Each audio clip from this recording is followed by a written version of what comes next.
اوس موږ خپل مریضان هغه زخمیان هغه ولېږل موږ په خپل پریشان چې اوس څه کوو کوم غاټه لړ ان شاء الله صبر وکړه الله به تاسو ته الله عزت تلاړې لمون شوم ټول یتیمان پتا مو زړونه راټول قربان ستا د خولې وي خبرې خوږې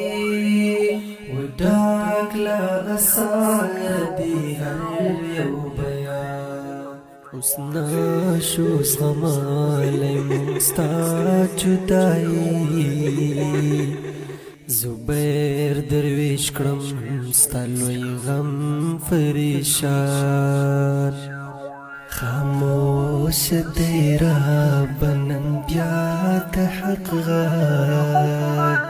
دا څنګه زه یو زموږ ستر شیخان